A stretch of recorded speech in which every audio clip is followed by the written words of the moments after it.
Well, hello, everyone. Welcome to this week's Mortgage Minute. My name is Art Alvarez. I'm with MortgageWorks, where we have the answers and they're on the house. And if you've been watching this show on a regular basis, we're going to deviate from our normal agenda, if you will. I want to get into a discussion about something that I'm really very, very focused on in the existing home market. Something I've been talking about a lot in some of our previous programs. And I really want to get into this in sort of a seminar-like fashion and tell you about temporary buy downs and how they can help both buyers in terms of their efforts to buy a home and get a reasonable rate and payment. And then as well, I think they can help sellers when you're in a situation where you're trying to get your home sold and try to make your home as attractive as possible to the widest possible market. So with that, I want to go right into our training session, if you will, our seminar. And I've entitled it All About Temporary Buy Downs. And I do consider this a must-see for any buyers, sellers, and their agents who are dealing with either making an offer on a home, or if you've got an existing listing or about to list a home, how temporary buy downs can be a key factor in your strategies. But so why am I doing this? Well, the big reason for this is that I feel like, well, think of it this way. For some time now, we've been talking about, the media's been talking about, the real estate markets have been locked up. What does that mean? Well, buyers have been on the sidelines waiting for rates to come back down, maybe closer to where they were in 2020 and 21, the 2s and 3s. Sellers or potential sellers, homeowners that is, who have a lot of equity, maybe would like to sell their home, buy a bigger, nicer home, what have you, are sort of locked up because they have a very low 2 or 3% mortgage, and they're fearful of selling because of then having to deal with having to take possibly a new mortgage at maybe double the rate than what they have now. And so in that respect, a temporary buy down can really address both of those concerns, both by the buyer as well as that homeowner who's sort of locked up and not feeling like they're in a position to be able to sell. So with buyers, what we're going to show you here is learn why offering below list price may not be your best financial option. And then for you sellers, we're going to show you how temporary buy downs will or should attract more buyers and may get your home sold faster than simply lowering your asking price if you're in a position where your home maybe has been listed for 30 or 45 days or so and you're contemplating an adjustment in your price. So that's what we're going to do with this seminar. Let's go right into it. We'll go to the next slide. First of all, one of the things that's frustrated me for years in this industry is how the new home market in terms of home sales is a lot different than the existing home sale market. And when it comes to buy downs, one of the things I would want to urge resale agents, real estate agents selling existing homes, understand that new home builders, I think, are your competition. They're selling homes too. Now, yes, they're brand new and nice and shiny and got all the latest features. But at the end of the day, they're selling a home at a price, and they're going to do everything they can to make that home, that purchase, as attractive as possible. Now, maybe they have a leg up because they're building this brand new, nice, shiny home.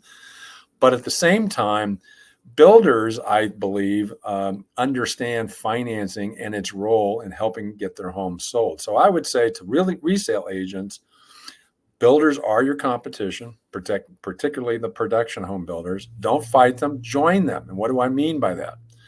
Well, for years, decades, builders have been using interest rate buy downs, both temporary and permanent, to sell more homes. I was doing temporary buy downs as well as permanent rate buy downs for buyers of brand new homes in the 1980s in LA County, up in the high desert, the Palmdale, Lancaster area, and other places around there. So even back then, that was understood by home builders to be a key part of their strategy to sell more homes. And of course, in this last year or two, with rates having dramatically gone up as much as they have, it's no surprise that we saw some adjustment in the number of new home sales as a percentage of the total in the market versus existing home sales. And I'm talking about nationally, of course. Over this last year, year and a half, 2 years, we've seen a move where new home sales, which maybe would typically historically be 15-20% of the total sales in the country, had inched up to 25-30%, while existing home sales were languishing a bit. Well, there's a reason for that.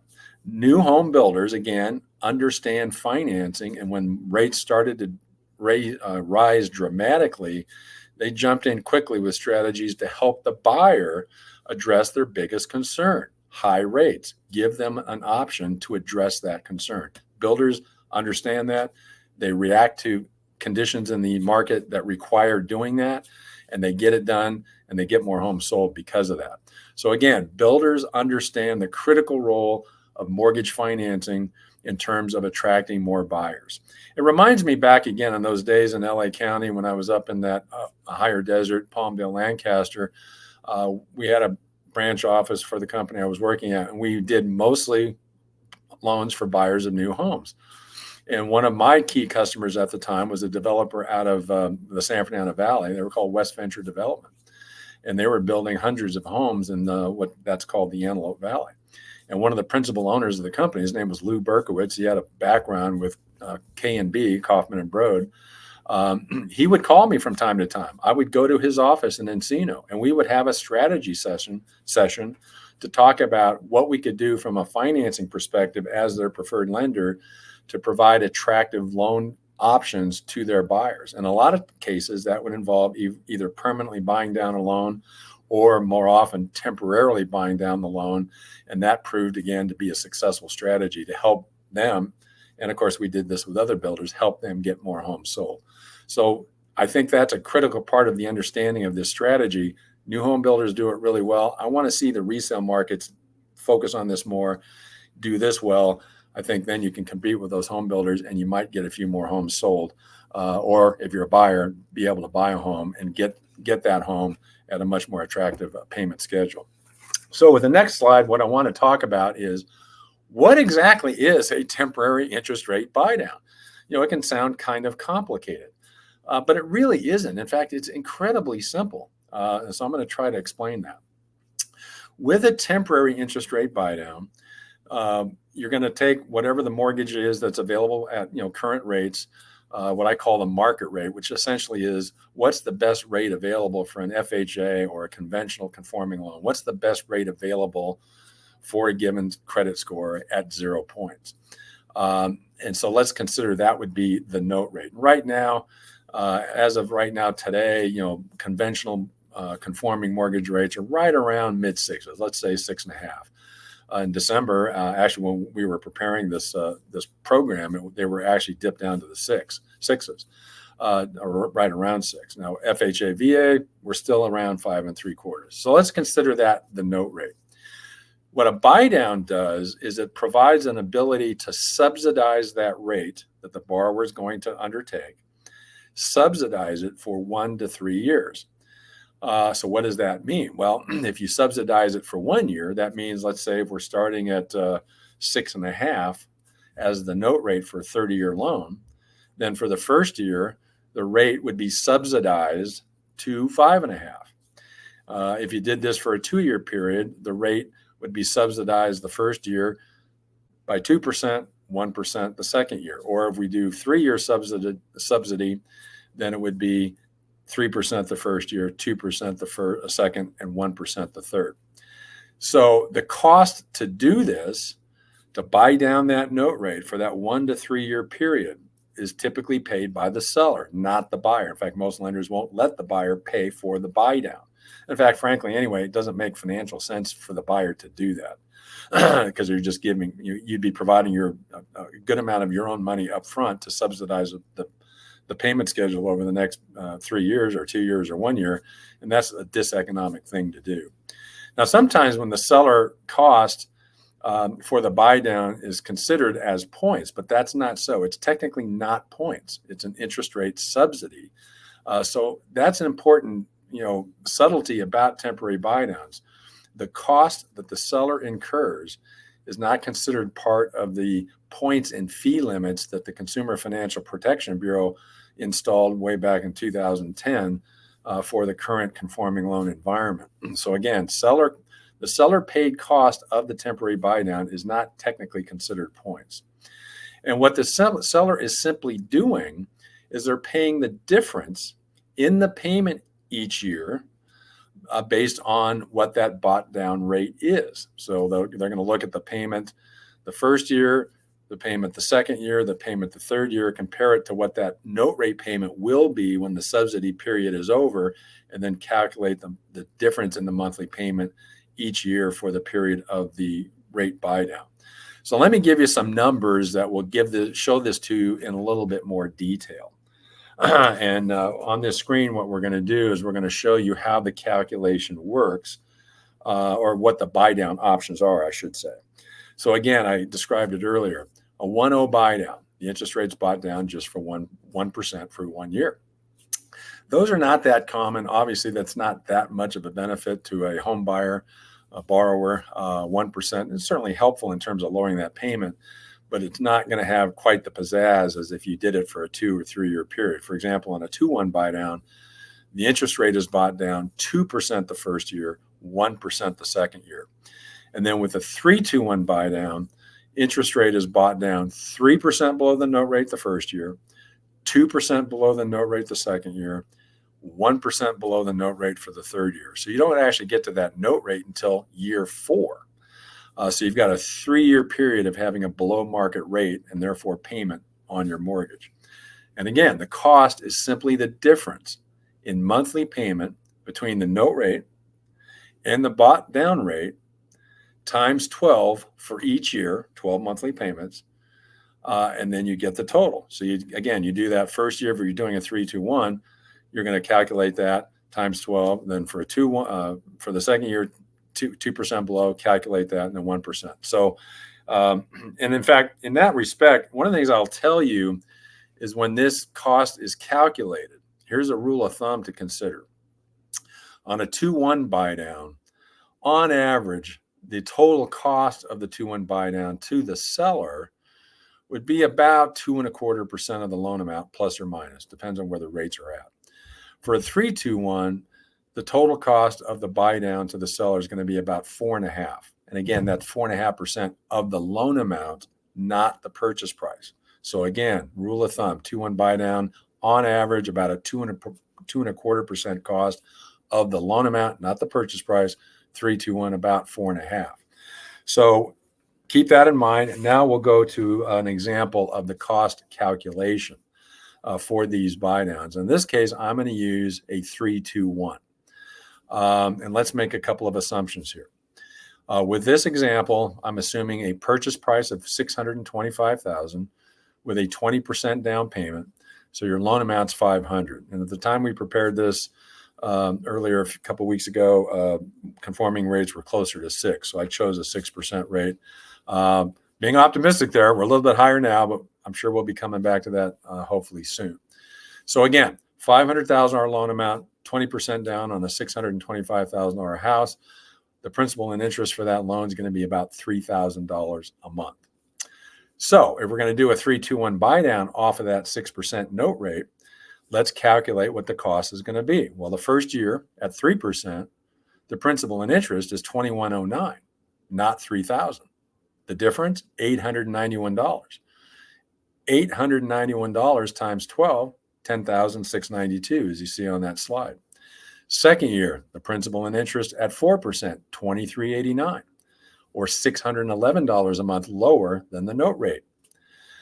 Second year cost, $611 times 12 monthly payments, $73.32.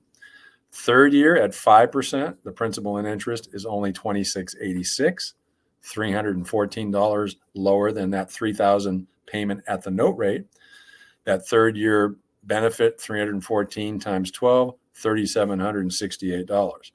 So you take that total cost each year, year 1, year 2, year 3, the total cost for that 3-2-1 buy down, $21,792. That's the cost to the seller. And in fact, when I said on the previous slide, the average cost of a 3-2-1 buy down is about 4.5% of the loan amount, that's true. $21,792 is it's actually about 4 3/8% of $500,000. But that same cost to the seller as it relates to their asking price, it's only about 3.5% of their price that they're asking for. So in that respect, the concession by the seller is less than it looks like. That's a key important point. And why this is important, particularly in terms of the cost of the buy down as it relates to the price of the home, the asking price by the seller, is you have to look at what's the average discount in price across all home sales. Well, I looked this up, in the Desert Housing Report, which we mentioned on last week's show for my market out here, direct market out here in the Coachella Valley near Palm Springs. That same December report showed that the average discount in price for sales in December of 23 versus December of 22 range from about 2 to 5%, depending on the city. No surprise then that if the average discount among all home sales in all these cities out here are between 2 and 5%, that falls right into the same range as the cost of these 2 or 3 year buy downs, 2-1s or 3-2-1 buy downs. So that's an important point to consider. So what we're talking about here is that these buy downs, if a seller is going to entertain offering it to a buyer and pay the cost is very much commensurate to the average price reduction that homes are experiencing before they're sold when you spread that out across all sales in a particular time period.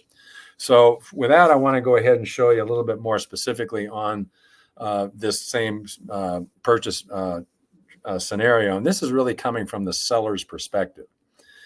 And the whole idea, and the reason I'm so kind of focused on buy downs and really enthusiastic about them is time and again, I'll have a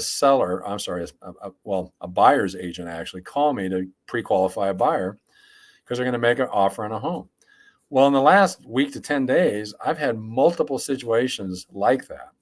And in every single one, and I think there's like 4 I've been dealing with, I was told that the buyer was contemplating making an offer a little bit below list, in part because the listings being looked at by these prospective buyers had been on the market for a little bit of time now, approaching a month, 5 weeks, 6 weeks.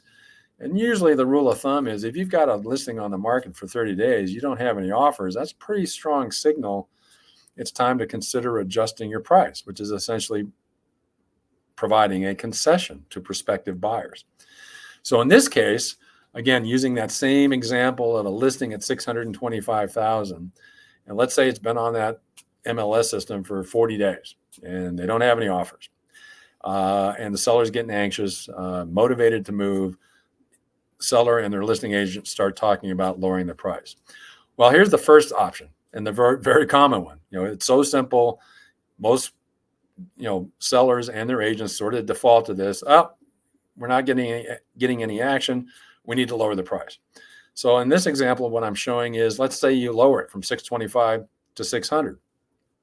That's a concession by the seller of $25,000. So giving up that amount of value. Now, what does that do to the buyer side for a prospective buyer? Well, now with 20% down, their loan amount's not going to be $500. It's going to be $480.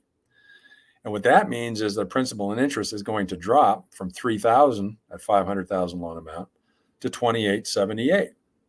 That's $122 lower.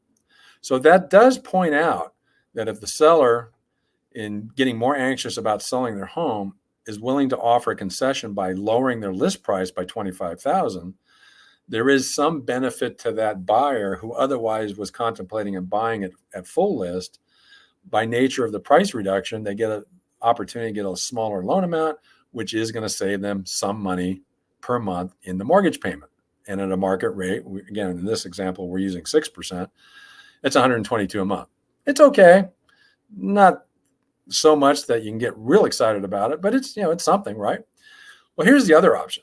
And again, I've run into these scenarios in the last couple of weeks where I've basically stepped in and said, okay, I'll do your pre-qual at the lower, asking price that you want to do, but hey, consider this other option. And here it is. Keep your list price at $625. Don't lower it. Instead, update your listing remarks and let the buying public, let those prospective buyers know that you're willing perhaps to pay the cost of a 3-2-1 buy down for a full price offer. And as we showed earlier, if you do that, then your seller concession is actually not $25,000 from option one's price reduction. It's actually lower concession, $21,792. And again, that money, that $21,792, is taken from the seller proceeds at closing, forwarded to the lender who's funding the loan for the buyer, and those funds are placed into a buy down account. So then every month when the buyer makes that subsidized payment based on that lower interest rate, 3% in the first year, 4% in the second year, 5% in the third year, because the note rate's at 6% in this example, the lender then pulls money out of this buy down account bucket and adds what's necessary to meet the full note rate payment each month during that first 36-month buy down period. So again, it's really a simple concept, not that difficult. So again, with this 3-2-1 buy down option, the seller is still providing a significant concession, but a little bit less than the price reduction they were contemplating. And they're giving the buyer a much, much more powerful financial benefit because their first year payment isn't $122 a month lower. It's $891 a month lower. Now, as a seller, you got to believe if you're able to offer a pathway to those kinds of numbers and payment the first year, that's going to get a lot of buyers' attention over just lowering the price, and they get $120 improvement in their payment, almost $900 improvement in their payment. That's going to be an attention grabber. The net benefit between the low price option the seller might pursue, lower price option the seller might pursue, and keeping their list price at the full price and offering the buy down, the net benefit to the buyer is still $769 when you take the difference between $891 full price with the 3-2-1 or the $122 lower from lowering the price, which of course helps the buyer by lowering their loan amount. So those are pretty important, pretty powerful numbers. So now let's look at this from the buyer's side. Again, you're a buyer. Maybe you're looking at this property. The seller hasn't lowered their price. They haven't offered a 3-2-1 buy down, but yes, it's been on the market for 40 days. Your agent checked in with the listing agent. Listing agent says, no, we don't have any offers yet. And yeah, my seller's getting anxious and, we're motivated. So send us an offer. We'll consider. So what do buyers tend to do, and their agents, frankly? Well, again, they kind of oftentimes, most of the time, sort of take the simple pathway of, well, let's offer 600. Yeah, it's been on the market 40 days. I've checked with the listing agent. No action, nothing pending. Looks like it's getting a little bit of a stale listing. We're going to offer 600. And of course, you can do that. And as we already illustrated on the previous screen, compared to going with a full price offer at a market rate, it's going to save you $122 a month. Okay, not bad. Nothing that's that exciting. And again, as with the previous slide, if instead you offer full price and you ask for a seller credit to cover the cost of the 3-2-1 buy down, then again, as we explained before, the benefit to the buyer the first year in payment, $891, and of course over the 3-year period, it's substantial. In fact, on this slide, what I'm trying to illustrate is, even though it looks almost like the previous slide for the seller, this one for the buyer, what I'm trying to show is the net benefit to the buyer when you compare just offering them the lower price at 600 versus offering full price with the 3-2-1. The net dollar benefit to that buyer over the first 3 years is $17,400 in lower monthly payment costs versus just taking and making a low priced offer and getting it accepted at 600 and not having the buy down. So $17,000 in cash flow improvement. You're still getting concession dollars from the seller, but the concession dollars you're getting are extremely more powerful in terms of your cash outlay the first 3 years because of how it's being used. You're not using it to reduce the price. You're reducing it. You're getting it, the concession, to subsidize your monthly payments. That greatly improves your cash flow during that first 3 years. So that's really what I'm trying to illustrate here. And again, over the last couple of weeks, I've had multiple occasions getting a call from an agent representing a buyer, wants to be pre-qualified, tells me what their offer price is. It's below current list price. I've now done this again several times in the last couple of weeks where I've said, no, let's try the full price with the buy down. One of them, I'm hearing they're going to open escrow today using exactly this strategy, where they did offer full after they were contemplating offering below full list. I suggested go full with the 3-2-1, and guess what? It looks like they're going to get their offer accepted, and we're going to open escrow with that kind of arrangement. So it can be a very, very powerful tool to help you get homes sold if you're a seller, or to help you get into home buying in a much more affordable way. So with that, I want to go ahead and kind of summarize with the key takeaways of the temporary buy downs and this little seminar I'm presenting to you. For sellers, understand that offering a temporary buy down rather than a price reduction will attract more buyers because of superior monthly payment terms. Now, in this little discussion, I've been talking about sellers and their agents who've got a listing that's active and it's getting aged and they haven't gotten any offers, and they've got to contemplate what kind of concessions to offer to try to get buyers' attention. There's another aspect of how you can use these buy downs. I would argue that if you're a listing agent, you're about to maybe execute a listing agreement with a new seller, consider a buy down as a part of your initial strategy of marketing the home. That's what builders do in high rate environments. You sit down with your seller, you talk about comps, you figure out what do you think is going to be the best price to start off with in your listing. Sometimes it might make sense that once you've done all that, then layer into that, well, let's see, if we do a buy down, either a 2-1 or a 3-2-1, maybe we should incorporate that into our initial listing. And we've already arrived at a price that we think is going to be competitive in the market. Maybe we should adjust that price a little bit higher to essentially absorb the cost of a temporary buy down like this. Because after all, with the buy down, what you're doing is you're listing your home.